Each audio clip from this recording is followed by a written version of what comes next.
$19 Fortnite card. Who wants it? No more Fortnite! The data is clear. Promiscuity is on the rise. In the 1970s, just 2% of women had over 10 partners before marriage. In the 2010s, that number has multiplied almost tenfold to 18%. Why is this? Well, in this video, I'm going to be providing 6 reasons why promiscuity amongst women will only increase every passing year. Reason number 1. The destigmatization of promiscuity. This is by far the biggest reason. 2,000 years ago, adulterous women were stoned. 50 years ago, promiscuous women faced heavy social judgment. And today, well, they're celebrated. To show some data to support this idea that attitudes surrounding promiscuity are loosening, this chart you see on your screen right now tracks the stances men and women have on one-night stands divided by age group. If we focus for just the women's opinions for a second, we see for the oldest generation, 9 out of 10 women are strongly against the idea. Meanwhile, for the 2 youngest generations, half of women are at least somewhat in favour of it. It's a matter of fact, I don't even need to read any more numbers to show attitudes towards ONSs are loosening. There is a clear trend that every passing generation has a more and more relaxed view of sleeping around casually. What's more is this survey was taken over 10 years ago.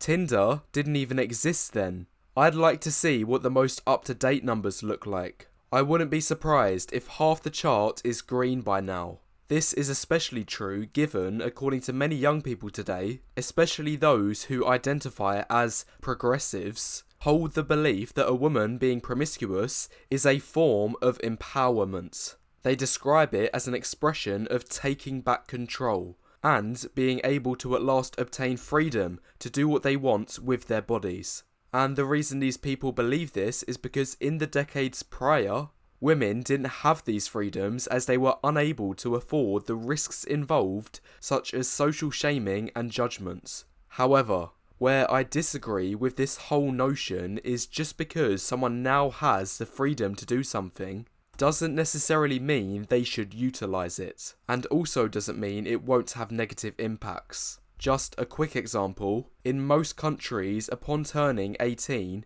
you are given the freedom to drink, smoke and gamble. But just because you have been given the option to take advantage of these freedoms doesn't necessarily mean you should or they don't come with consequences. Now on to reason 2, the explosion of online dating. There's 2 points related to this one. First, online dating allows anonymous, casual intimacy. Why is this important?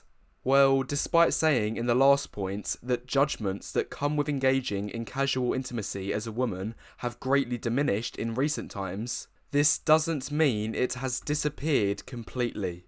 In this survey showing the concerns men and women have over casual intimacy, we see that still, 27% of women have a concern of being labelled promiscuous. This is 2.5 times higher than the percentage for men. However, online dating has more or less made this concern redundant due to its perk of anonymity. In today's dating market, a woman can freely sleep with multiple guys in a short period of time without anyone in her close social circle even knowing. And this is especially true if she lives in a large city like LA, London or New York. Whereas previously, if a woman wanted to be promiscuous, for the most part she had to rely solely on the guys within her social circle, which would come with the risk of word spreading around fast if her partner bragged about it to his friends. The second point related to online dating is just the sheer number of options out there for a woman. 50 years ago, a woman may have only had a handful of guys in her social circle, and out of these she may have only found 1 or 2 attractive. So even if we put aside all of the other blockers and barriers, at most a woman would have ended up with a single-digit partner count if she went with every guy in her social circle she found attractive. Meanwhile today, a woman is exposed to hundreds of guys every single week through online dating and social media. of whom there will be dozens that she finds attractive and willing to make something happen. So a woman could quite easily rack up double digits, if not triple digits, within the space of just a few years if she wanted to. So that's reason 2, now moving on to reason 3. Hyperinflation / Chad chasing. This point may be a little tricky to explain, so bear with me. You've probably seen this video of mine before. 8 reasons ugly women think they're a 10.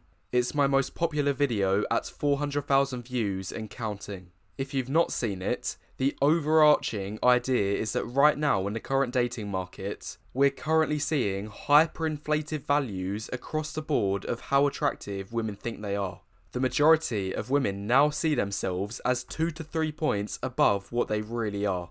And the problem this leads to is this gives a lot of women a false sense of entitlement. They think they're deserving of the top guys. However, the only way most of them can get their hands on said top guys is by being very open and physically available. I'll put it this way. For a man at the top, he can pretty much get any girl he wants. So, if a girl comes along to him and she's being flaky, iffy, and slow to move, then the man will have no issue whatsoever cutting her off early, as he knows he'll have loads more options waiting for him who will move faster.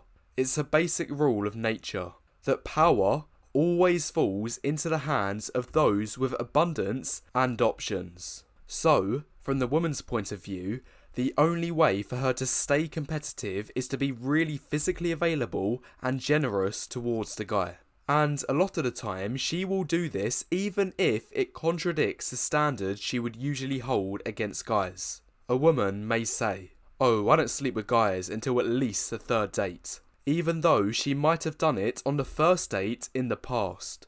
And the reason this happens is not because she's changed her standards since then. Rather, it's because she knows she wouldn't have had a chance of seeing the guy again if she didn't let loose early.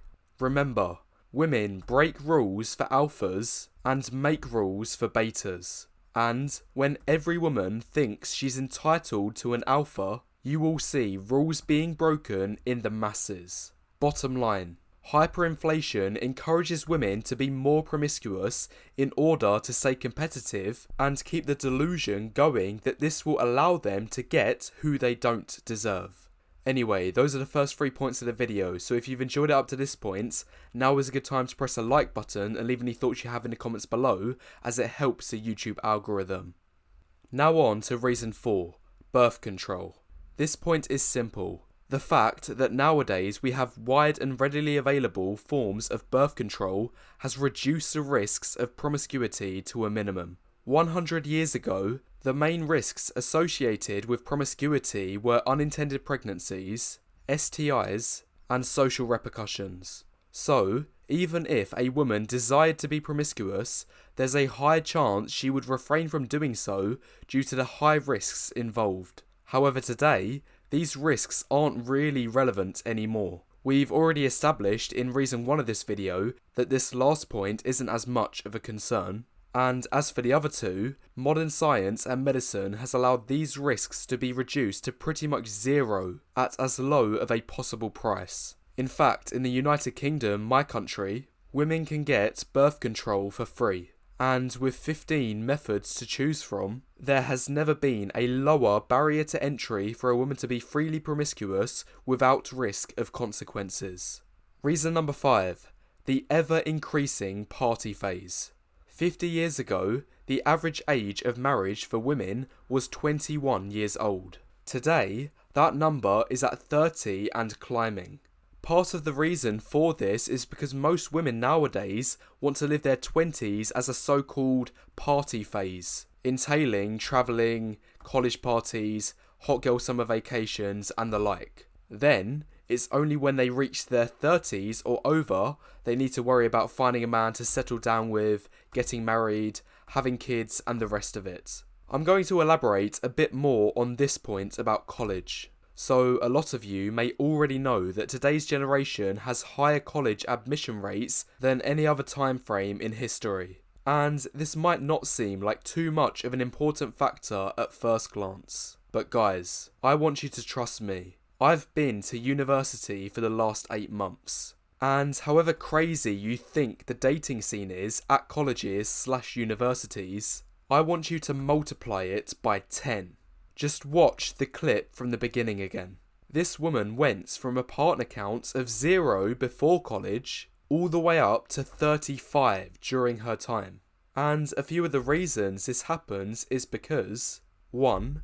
Most students live away from home, therefore there's less awkwardness to worry about with regard to parents. 2. There is an absurd amount of young, fit and attractive people all concentrated in one place. Again, this goes back to the point talked about earlier about a woman having an abundance of options. And 3. There is this well-regarded notion that university is a place where everyone can go wild and let their inner desires run free, which basically means it's acceptable for a woman to go with whoever, whenever, with no consequence. So the point is, today's young women are living in a completely different landscape compared to how women were brought up 50 years ago. Before, a woman had at most, only a few years in the dating market to see who's around before getting married. But nowadays, a woman has an entire decade to see as many guys as she wants in prime environments like universities and hot girl summer vacations, with little to no urgency of needing to find a life partner. Today's women can now pass all of that to their 30s, by which point their best years are already behind them, which, as shown by the chart, only seems to be worsening. Finally, moving on to reason number 6, male thirst. Believe it or not, men are also part of the problem. Because, let's be honest, if other men weren't so thirsty, if men as a collective didn't take their chance with every woman that gave the slightest amount of attention, then we wouldn't have this issue.